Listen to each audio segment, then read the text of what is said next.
going to be very interesting to see.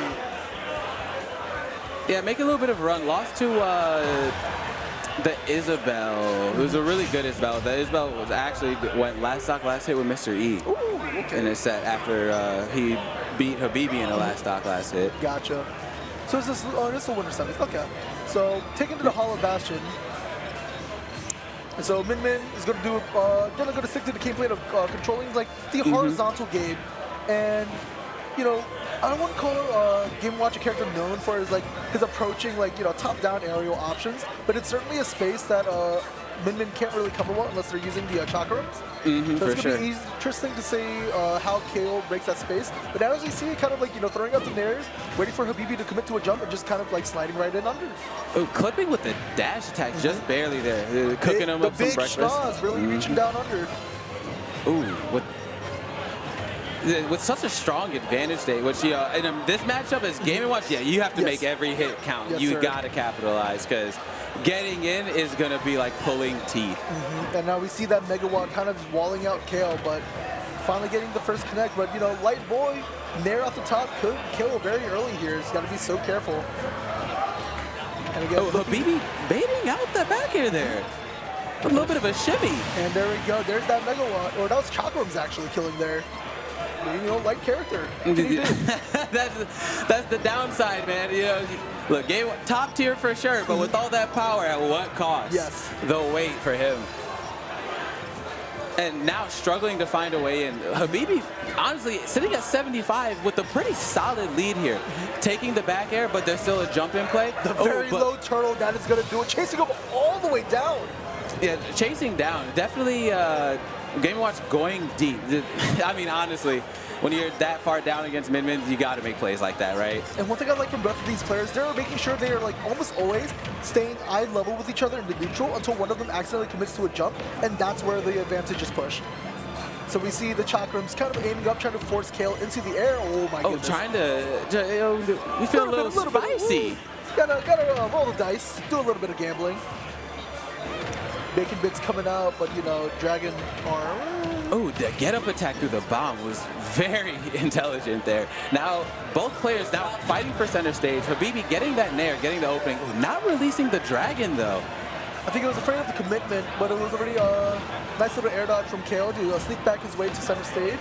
Did he just low profile under fair? Yeah, that's the thing, he's a 2D character, squish himself down real flat. I've never seen a character just do that. Listen, man, you see it with Wii Fit, you see it with Snake, honestly, although Snake's a bit bigger, but the idea of not a crawl, but just flattening out your hurt box can do wonders in a matchup like this when you're not really going to be able to get a good down angle with the Megawatt or the Dragon. Because there is kind of that mid-range where it's you can kind of slip in undetected, right? You want to get up close and personal. Yeah, another get-up attack to go through. Kale being a bit overzealous on that advantage there. And Habibi sneaking in the F-smash, hitting under the first bomb smoke. All right. So Kale, turtle connecting, looking for another, and that's going to take the stop. Oh, that's a little bit of bad DI. He might have been able to live that one. I think even if he did live, we're going to kind of see a repeat where, if Habibi's forced low, we're just going to see Kale chase him all the way down with the turtle. And I'm interested to see if, right now we're seeing, Kale kind of, fish out options with, the forward tilt, the down tilt. But I'd love to see, grabbing to the nair chain. But as we talked about it, there we go. 1 up there. 2, can I get 3 and 4? Habibi not jumping. Ooh, getting the dare out and immediately taking control. Pushing back for center stage. Ooh, falling out of the nair, but, we Game & Watch. We get that back air anyway. And here we go, kind of Kale setting up camp on the ledge, looking to catch something, and Habibi sneaking on. Rolled that time, but we got that Game & Watch dash attack on deck. Late hitbox though.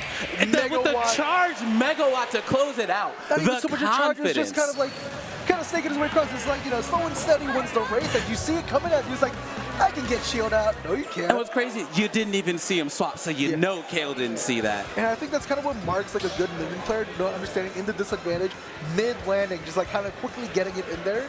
And it's on your opponent to just stay on top of what's on deck, to understand the speed at which it's coming at you, what you need to be fearful of. Staring into the soul of the camera, Habibi knows what he wants. He wants this win.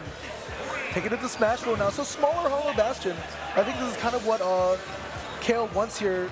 he can get easier combos off that middle platform, but is also able to stick to Habibi easier. At the same time, the effective coverage that Habibi gets out of these arms is going to be much more. Yeah, I kind of questioning the choice a little bit because, yeah, he gets the better combos, but Habibi's holding advantage for so long in a lot of these, which ended up being the deciding factor at that last match. That middle platform almost feels like more of a detriment. Like, small battlefield might have been like a better choice for a smaller space, but you're not putting yourself in a rougher situation. Ooh, a little bit of jank. Good stage spike, or good stage tech, I should say. Yeah. Ooh, dash attack going through the nair, calling out with the down air. Now, ooh, tried to nair through the dare from Game & Watch, but not going to work. Habibi pushing back, swapping back to the... What is the name of that arm? Yeah, the chalk room. Yeah. And so, you know, Kale getting the mileage he wants out of these neutral airs. Bacon Bits actually the pan, saving him from that face first Dragon Punch.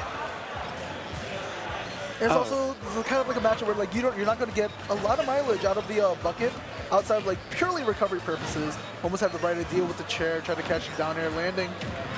And again, these nairs, but isn't able to get a lot once he gets Habibi up in the air.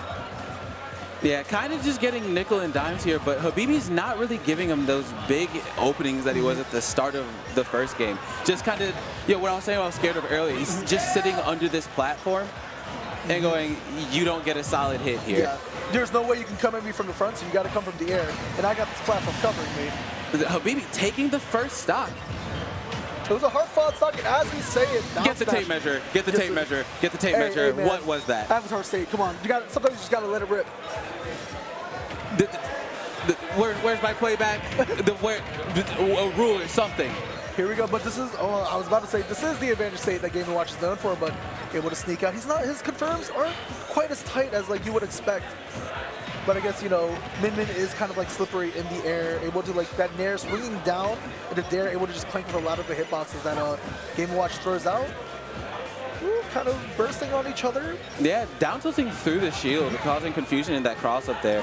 Attacking on a little bit of damage. Kale now turning this game around, having somewhat of a lead. Looking like he's trying to close out this stock. There we go. Habibi hanging around a little too much, not reacting to that, to how deep he went there. Now Habibi is stocked down. I wonder if like Habibi lost his jump somewhere in that interaction and realized he couldn't go like hide, try and mix up, and then they use the uppie to tether to the ledge. But we'll never know. We'll see how this game goes.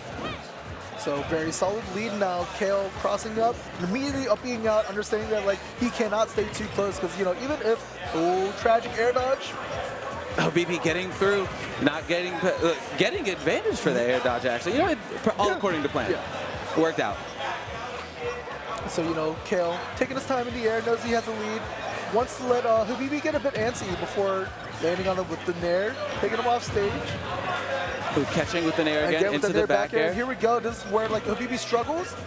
He's able to make his way back. Oh, nice looking to scout out the roll, but Habibi not falling for it. Oh, no up smash coming out from Habibi there. Kale, again, now using that platform as a safe haven, trying to not get clipped by Habibi. It's just one of those things that I'd like to see, like, you know, when Kale opts for the high recovery, you know, you see like players like Pink Fresh opt to just up be in a neutral and put themselves without burning their double jumps, but Kale chasing Habibi all the way off, gets that game. Going into game 3, it's going to be very interesting to see. This is certainly not a matchup where we'll see FD or Kalos, and I can't imagine we're going to see, we might see Town and City, but Town and City might get banned out. So I wouldn't be surprised if we get either Town or Kalos here. I feel like I want to say that Habibi would lean towards, they are letting FD through. Okay, there we go. I'm surprised that wasn't a ban. Just having that open little space, you know, again, small stage. No platforms for Habibi to hide under, but also no platforms for Kale to extend combos off of, which we were seeing little sharks here and there in between when Habibi was stuck on the platform. And here we go. Yeah, Kale opening up with a landing nair, trying his best to get that early lead. Habibi already in danger of losing the stock. That is the stock. Oh, no, he had the double jump. Oh, yeah, that is. He didn't hold his drift in. Yeah. It's going to be very tricky. Even if he gets it low, you know, Game & Watch has very scary vertical recovery. So he could probably just dip very low, bared again, and made away with the stock. So suddenly, the turns have tabled. There's no platform for Habibi to hide under, and so which allows Kale literally drifting in and landing on him with the neutral airs. Again, up tilt, getting down a bit, but Habibi's such a hell of a button to press. Just keeps going up, keeps going down. Habibi nickel and diming Kale, trying to not interact with him a bit here. And you can see Kale just kind of like waiting for Habibi to commit to like a bad button before coming in with that nair just like that. Very quick, easy confirm. And again, he is relentless on the chase. Habibi in a bad spot here. Kale trying to close it out. There's no double jump. Kale snipes it. There is no comeback. Are you kidding me? He was out, he was in the magnifying lens and he made it back. That's Game & Watch for you. And so I'm very surprised that this was the stage we ended up on.